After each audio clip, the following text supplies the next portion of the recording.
saina panajany ianao Andriamatoa filohan'ny délégationna manokana ny tanàn'Antananarivo mba hitondra ny teny avy amin'ny tanàna renivohitry Madagasikara.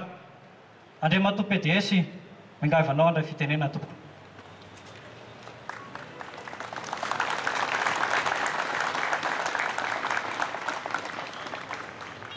Andriamatoa filohan'ny tetezamita, ianareo tompon'andraiky mpanjakana ambony miaradi aminy, itsika rehetra manatrika eto, itsika mponin'Antananarivo, tenindazantsika no hoe izay mahavangivangy no tikavany dia tonga ianao Andriamatoa filoha nitsidika n'Antananarivo dia verinay fa fitiavana lehibe atolotra ao amin'ny tanàna sy ny mponina izany. Koa ankafaliana,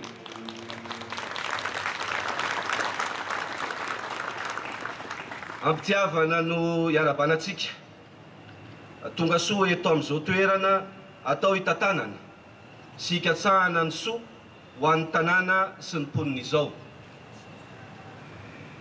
Ianao raha teo moa Andriamatoa filoha tsy vahiny na olo-kafa ka dia tsotra sady mahitsy ny teny avy amin'ny tanàn'Antananarivo. Fantarao tsara ny lanja sy asaripadiny zany renivohitra zany amin'ny fiainan'ny firenena. Izy indray moa no mbola ilaina resen-dahatra fa famelo no sady tena mifampiakina ny firenena sy ny renivohiny.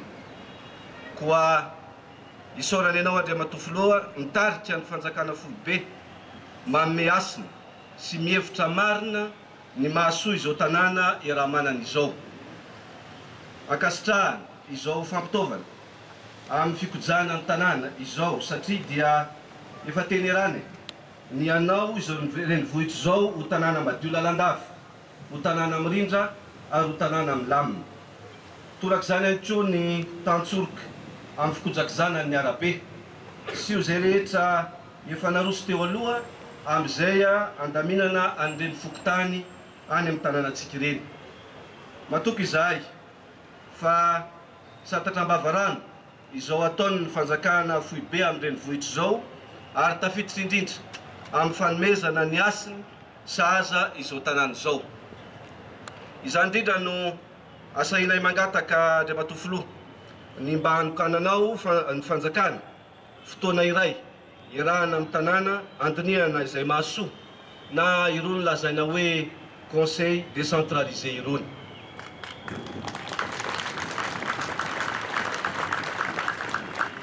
Andriamatoa filoha efa vita teny lapa betsaka ny andraikitra efa noraisina maro ihany koa ireo adidy hosanina matoky ary ny tanàna sy ny mponina manana anao hitatana izao tanàna izao. Koa makasitraka indrindra Andriamatoa filoha, makasitraka tompoko lahy, makatelona tompoko vavy.